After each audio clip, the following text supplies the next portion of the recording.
Hello and welcome to the Civil Study Cafe. You're watching the MPPSC Mains Answer Writing Discussion Series with Civil Study Cafe. नमस्कार दोस्तों, civil study cafe में एक बार फिर से आप सभी का स्वागत है। आज की हम इस वीडियो लेक्चर में देखेंगे क्वेश्चन नंबर 2, क्योंकि हम अभी डिस्कस कर रहे हैं 2018 का पेपर 1 और पेपर 2 कंप्लीट कर चुके हैं और अभी हम पेपर 3 हम कंप्लीट कर रहे हैं, उसको डिस्कस कर रहे हैं।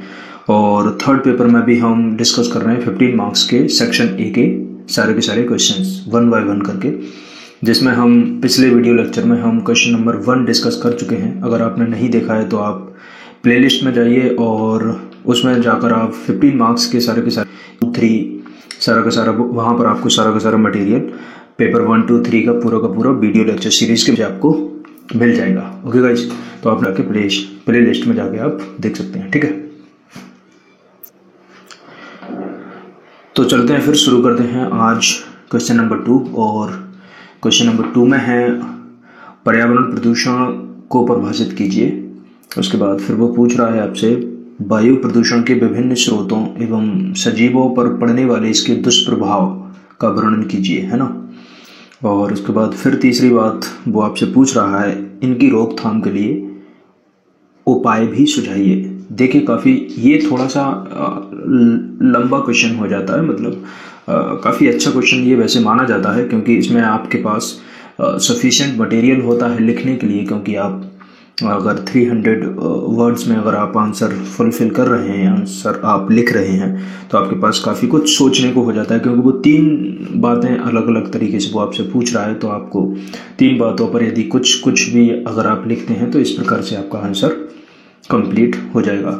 अगर वो सिंपल एक ही स्टेटमेंट में वो आपसे कुछ पूछ लेता है तो उसको लंबा खींच पाना काफ़ी मुश्किल होता है, और एट द टाइम हम आंसर को पूरा बहुत अच्छे तरीके से लिख पाना वो भी हमारे लिए काफ़ी डिफ़िकल्ट होता है। तो उस टाइम पर हम काफ़ी कुछ सोचने को हमें नहीं मिल पाता है, और इतना टाइम भी नहीं होता है हमारे पास कि हम कुछ सोच पाएँ और उसमें लिख पाएँ, ठीक है।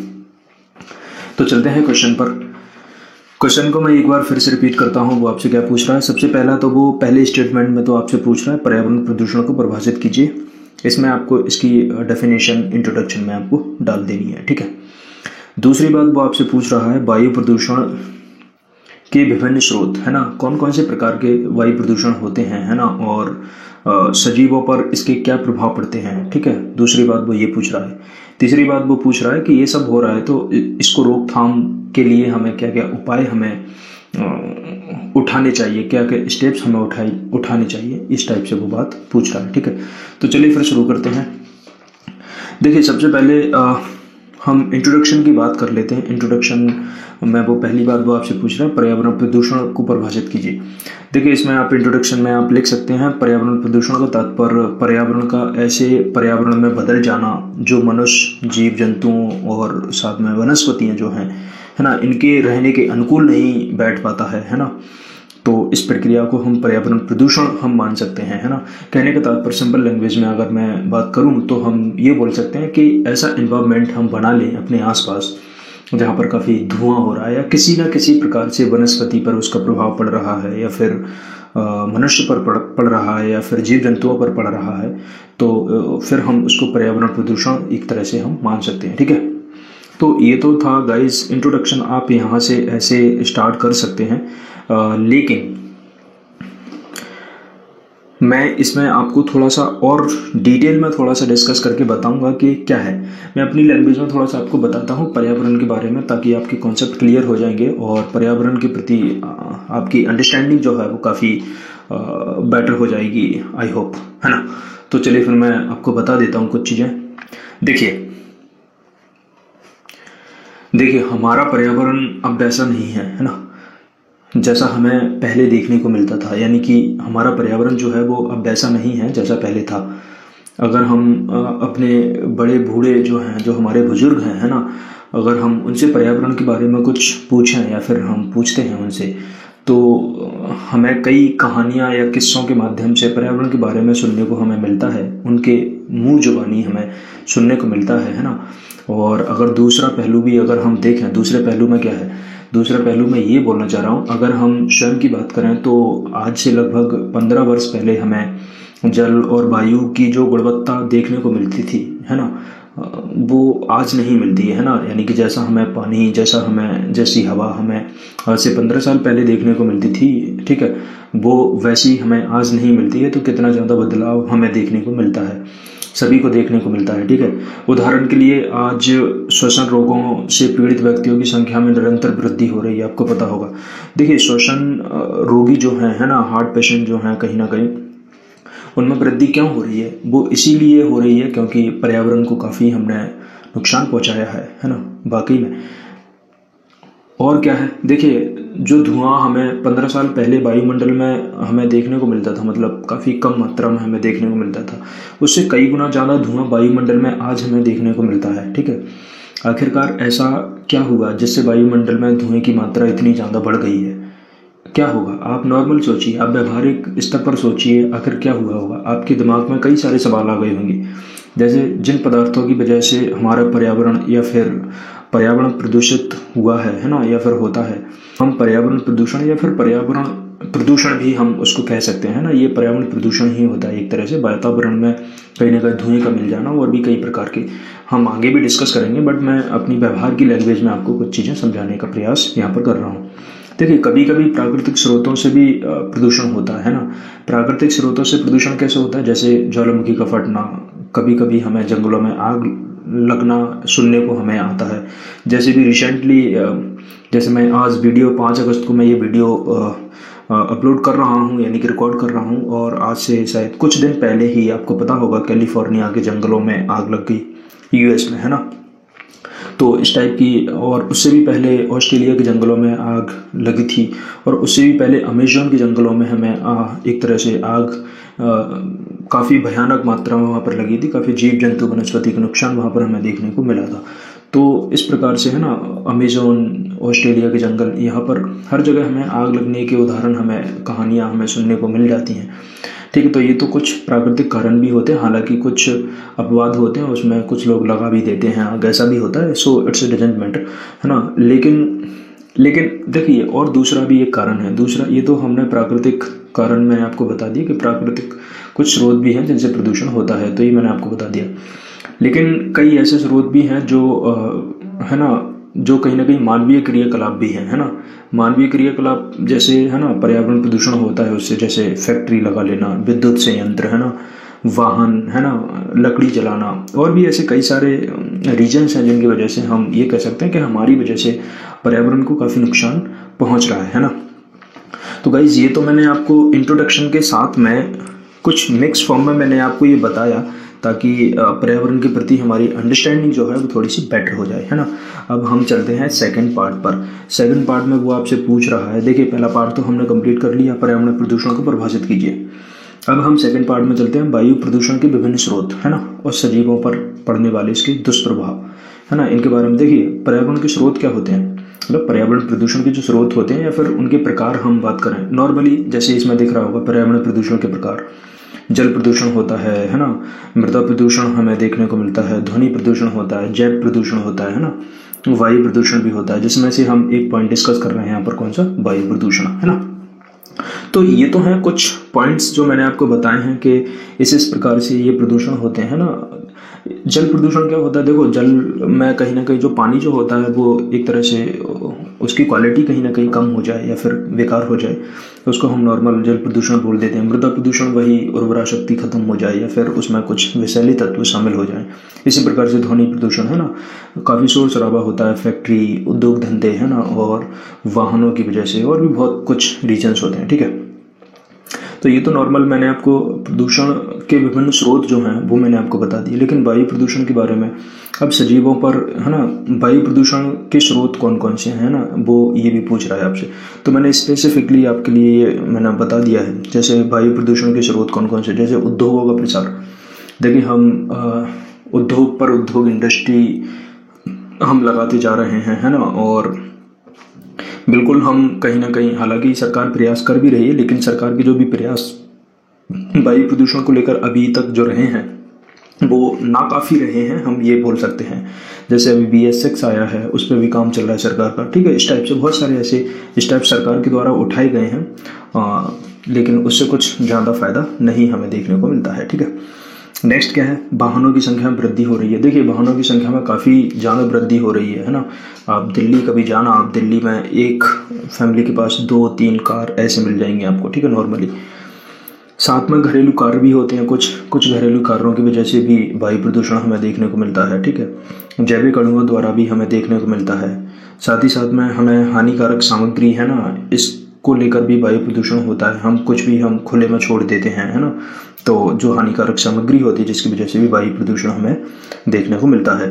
देखिए, और एक सबसे बड़ा कारण बढ़ती जनसंख्या बढ़ती जा रही है, और शायद ऐसा माना जा रहा है कि 2027 तक, है ना, या 2029 तक हमारी जो पॉपुलेशन है वो वर्ल्ड की सबसे टॉप पॉपुलेशन होगी, मतलब सबसे ज़्यादा जनसंख्या हमारे भारत की होगी। चाइना को भी हम पीछे छोड़ जाएंगे, है ना। तो इस प्रकार से जनसंख्या बढ़ रही है और हम उनको अच्छी एजुकेशन नहीं दे पा रहे हैं, अच्छी हेल्थ फैसिलिटीज़ भी नहीं दे पा रहे हैं। तो नॉर्मल सी बात है, अगर हम एक इंसान को अच्छी एजुकेशन नहीं दे पाएंगे तो वो पर्यावरण के प्रति इतना ज़्यादा सचेत नहीं हो पाएगा, है ना। तो ये भी एक हमारा एक कारण रहा है, ठीक है। अब नेक्स्ट बात वो पूछ रहा था, सजीवों पर इसके दुष्प्रभाव क्या पड़े हैं, ठीक है। देखिए सजीवों पर इसके दुष्प्रभाव क्या पड़े हैं, जैसे इसमें आपको दिख रहा होगा, इसमें सजीवों पर दुष्प्रभाव, ठीक है। देखिए पृथ्वी की जीवित प्रणाली पर एक तरह से, है ना, जीवित प्रणाली का मेरा कहने का तात्पर्य वही है, वनस्पति, जीव जंतु, है ना, कीड़े मकोड़े जितने भी हैं, है ना, जिसमें हम भी आते हैं एक। तो इस सजीवों पर सीधा दुष्प्रभाव हमें इसका वायु प्रदूषण का हमें देखने को मिला है। इसकी वजह से हमें कई बीमारियों के हम शिकार हो गए हैं आज के टाइम पर, है ना। कई प्रकार की बीमारियां आज हमें घेरे हुए हैं। और देखिए सबसे बड़ा मैं एग्जांपल मैं आपको बताऊं तो सबसे बड़ा एग्जांपल आज के टाइम पर कोविड-19 है ना, जिसका हम क्या पूरी दुनिया इसका सामना कर रही है। और इसका एक सीधा अगर हम विशेषज्ञों की माने, है ना, पर्यावरणविद जो हैं, है ना, उनकी अगर हम सुने तो उनका कहना यही है कि हम पर्यावरण से छेड़छाड़ कर रहे हैं। उसी का एक परिणाम, इसी का एक नतीजा है ये कोविड-19, है ना, जो वायरस एक तरह से फैला हुआ है। तो ये भी एक बहुत बड़ा कारण है, मृत्यु का कारण बन रहा है ना। देखो अब जब कुछ तो बीमारियां ऐसी हो रही हैं, जैसे कोविड-19 की ही बात करें, इसकी वजह से कितने सारे लाखों लोग इससे मर गए हैं, ठीक है। ये भी एक कारण है। पारिस्थितिक तंत्र प्रभावित होता है। देखिए पारिस्थितिक तंत्र तो प्रभावित होगा जब वायु प्रदूषण फैलेगा, वनस्पति क्षरण होगा, ठीक है, और मृदा प्रदूषण होगा, तो पारिस्थितिक तंत्र जो है वो प्रभावित होना ही होना है, ठीक है। और क्या है, पेड़ पौधे और पशु पक्षियों के जीवन पर प्रभाव। देखिए इनके भी जीवन पर प्रभाव पड़ता है ना, स्वास्थ्य पर बुरा असर भी हमें देखने को मिलता है, ठीक है। तो इस प्रकार से गाइस हमने सेकंड स्टेटमेंट जो था क्वेश्चन का, हमने वो भी कंप्लीट किया, ठीक है। अब हम बात करते हैं थर्ड स्टेटमेंट में वो आपसे पूछ रहा है, इनकी रोकथाम के लिए उपाय भी सुझाइए। इनकी रोकथाम के लिए उपाय भी सुझाइए, तो इनकी रोकथाम कैसे की जा सकती है, ठीक है। जैसे इसमें पॉइंट्स आपको दिख रहे हैं, जैसे उद्योगों का परीक्षण। देखिए उद्योग NGTV है ना, एक तरह से बनी हुई है ना, और भी बहुत सारी ऐसी एजेंसियां हैं जो कहीं ना कहीं पर्यावरण को लेकर काफ़ी सचेत हैं, काफ़ी NGOs भी हैं एक तरह से, है ना, और कई सारी ऐसी ऑफिस भी बनी हुई हैं जिनका काम एक तरह से पर्यावरण को ध्यान में रखना ही है ना, लेकिन काम ठीक से हो नहीं पाता है। और अगर उद्योगों का, जैसे कहीं पर कोई इंडस्ट्री हम इस्टेब्लिश कर रहे हैं और उस इंडस्ट्री के बारे में हम प्रॉपर जानकारी नहीं रख रहे हैं कि उसमें क्या बनाया जाएगा, है ना, और उसमें मैन्युफैक्चरिंग जो होगी वो क्या होगी, किस चीज़ को लेकर होगी, उससे वायु प्रदूषण कहीं ना कहीं हो तो नहीं रहा है, पर्यावरण को कोई हानि तो नहीं है, पर्यावरण को कोई नुकसान तो नहीं है, लेकिन उसका प्रॉपर एक तरह से प्रॉपर टेस्टिंग नहीं होती है, प्रॉपर ऑब्जर्वेशन नहीं होता है इंडस्ट्रीज़ का, और इंडस्ट्रीज़ को लाइसेंस भी मिल जाता है और वो अपनी इंडस्ट्री इस्टेब्लिश कर लेते हैं ना, जिसके परिणाम ये होते हैं कि उससे वायु प्रदूषण काफ़ी ज़्यादा मात्रा में हमें देखने को मिलता है, ठीक है। तो पहला तो उपाय जो है वो यही है कि जितनी भी इंडस्ट्रीज़ इंडिया में लग रही हैं कोने कोने में, हर इंडस्ट्रीज़ का माइक्रो लेवल पर, यानी कि उसकी बारीकियों को लेकर परीक्षण किया जाए कि इससे पर्यावरण प्रदूषण कितना होगा और ये कितना ज़्यादा साइड इफेक्टिवली कहीं ना कहीं होगा। इस चीज़ की विशेष जांच होनी चाहिए, ठीक है। दूसरा क्या है, दूसरा उपाय ऊर्जा के सस्टेनेबल डेवलपमेंट पर ध्यान, है ना। देखिए सस्टेनेबल डेवलपमेंट यानी कि हमें विकास तो करना है, लेकिन साथ में विकास हमें ऐसा करना है कि हमारी आने वाली पीढ़ी जो है, हमारी भविष्य की भावी पीढ़ी जो है, उनकी जो बेसिक नीड है ना, उनको कहीं ना कहीं क्षति ना पहुंच पाए, हमें ऐसा विकास करना है। तो हमें इस चीज़ की तरफ भी हमें ध्यान देने की आवश्यकता है कि सस्टेनेबल डेवलपमेंट गोल्स पर हम फोकस करें और उसी हिसाब से हम अपना विकास करें, ठीक है। नेक्स्ट पॉइंट क्या है, रिसाइकलिंग पर ध्यान। रिसाइकलिंग पर ध्यान क्या है, देखिए जैसे मान लीजिए कोई ऐसी वस्तु है जिसका हम एक बार यूज़ करके फेंक रहे हैं, जैसे प्लास्टिक होता है, ठीक है, तो हम उसको एक ही बार यूज़ करते हैं, जैसे बिस्लरी बॉटल्स वगैरह होती है और भी बहुत सारी चीज़ होती हैं। तो हमें कुछ ऐसे संसाधनों को अपनाने की आवश्यकता है, ऐसे टूल्स हमें अपनाने की आवश्यकता है जिनका हम रिसाइकलिंग भी कर पाएँ, ठीक है। जैसे रिसाइकलिंग, जैसे कि मान लीजिए आप मार्केट जाते हैं, मार्केट में आप एक पॉलीथीन लेके आते हैं, वहीं से सामान लेके आते हैं, तो कोशिश कीजिए आप अपने कपड़े का थैला यूज़ कीजिए, या फिर आप जो भी है कॉटन का थैला जो है वो उसको यूज़ कीजिए आप, इस प्रकार से। तो हमें रिसाइकलिंग की भी तरफ ध्यान देने की आवश्यकता है। नेक्स्ट पॉइंट, वनावरण को बढ़ावा देना। वनावरण को बढ़ावा देने का मतलब क्या है, देखिए जितना ज़्यादा हम फॉरेस्टेशन करेंगे एक तरह से, ठीक है, जितना ज़्यादा फॉरेस्ट एरिया बढ़ेगा उतना ही ज़्यादा पर्यावरण के लिए लाभकारी होगा, ठीक है। पर्यावरण को अगर हमें सुरक्षित रखना है तो सबसे ज़्यादा हमें वृक्षारोपण पर हमें ध्यान देने की आवश्यकता है, ठीक है। नेक्स्ट पॉइंट क्या है, नेक्स्ट पॉइंट है जन जागरूकता। देखिए ये एजुकेशन से ही जुड़ा हुआ मामला है। जब हम लोगों को क्वालिटी एजुकेशन प्रोवाइड करा पाएंगे तो हम उनमें जन जागरूकता भी फैला पाएंगे। अगर हम उनको क्वालिटी एजुकेशन नहीं दे पाते हैं तो हम जन जागरूकता उनके अंदर हम इतनी ज़्यादा नहीं फैला पाएंगे जितनी ज़्यादा क्वालिटी एजुकेशन के माध्यम से हम दे पाएंगे। जैसे मान लीजिए स्कूल लेवल पर ही बच्चों को असाइनमेंट्स बनवाए जाएँ, उनके प्रैक्टिकल्स करवाए जाएँ, उनको पर्यावरण से रूबरू करवाया जाए, उनको ऐसी जगह ले जाया जाए, पर्यावरण के बारे में इम्पोर्टेंस के बारे में बताया जाए बच्चों को, तो बच्चों की क्या है एक नींव बनती जाएगी, ठीक है। फिर स्कूल लेवल, स्कूल के बाद कॉलेज लेवल पर ये सारी चीज़ें हों, तो इस प्रकार से हम पूरी पब्लिक को अवेयर कर सकते हैं। यानी कि क्वालिटी एजुकेशन पर फोकस करेंगे तो जन जागरूकता ऑटोमेटिकली हो जाएगी, ठीक है। तो इसकी तरफ भी हमें ध्यान देने की ज़रूरत है। हालांकि न्यू एजुकेशन पॉलिसी 2020 जो है उसमें इन सारी चीज़ों का जिक्र किया गया है और शायद इस पर काम भी होगा, वो खैर भविष्य फ्यूचर में हमें देखने को मिलेगा, अभी हम इस पर कुछ नहीं कह सकते, ठीक है। तो गाइज इस प्रकार से हमने सारा का सारा क्वेश्चन हमने डिस्कस किया। क्वेश्चन था हमारा पर्यावरण प्रदूषण को परिभाषित कीजिए, और साथ ही साथ में वायु प्रदूषण के विभिन्न स्रोतों एवं सजीवों पर पड़ने वाले इसके दुष्प्रभाव का वर्णन कीजिए, और साथ में था इनकी रोकथाम के लिए उपाय भी सुझाइए। इस प्रकार से ये क्वेश्चन था। तो गाइज हमने इस वीडियो लेक्चर में हमने क्वेश्चन नंबर 2 हमने पूरा कंप्लीट किया, यानी कि पूरा का पूरा डिस्कस किया। आप किस प्रकार से आप इंट्रोडक्शन डिफाइन कर सकते हैं, किस प्रकार से आप बॉडी पार्ट डिफाइन कर सकते हैं, तो अभी मैंने आपको बॉडी पार्ट के बारे में बता दिया। अब आप कंक्लूजन कैसे आप इसमें डाल सकते हैं, आपका कंक्लूजन क्या होगा, ठीक है, वो मैं आपको बता देता हूँ। देखिए कंक्लूजन में आप लिख सकते हैं, अगर हम प्रदूषण को नहीं रोकते हैं तो इसके विपरीत परिणाम भुगतने पड़ेंगे, है ना। इसलिए आवश्यकता हर स्तर पर इससे लड़ने की है ना, और सस्टेनेबल डेवलपमेंट गोल की तरफ ध्यान देने की आवश्यकता है। एक क्वालिटी एजुकेशन हमें प्रोवाइड कराने की आवश्यकता है ना। इंडिया में हर बच्चे को, है ना, जो राइट टू एजुकेशन के तहत आता है, ये सारी की सारी चीज़ें, तभी हम प्रदूषण से कहीं ना कहीं जो पोल्यूशन जो है हम उससे लड़ सकते हैं। और नियमावली जो है उसको स्ट्रिक्ट करने की ज़रूरत है ना, रूल्स को बहुत अच्छे से स्ट्रिक्टली फॉलो कराने की ज़रूरत है। सरकार को इस बात पर ध्यान देने की आवश्यकता है ना।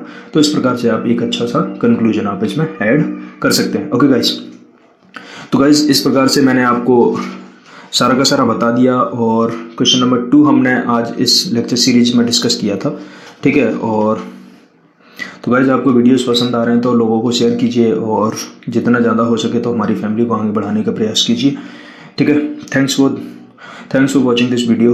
जय हिंद।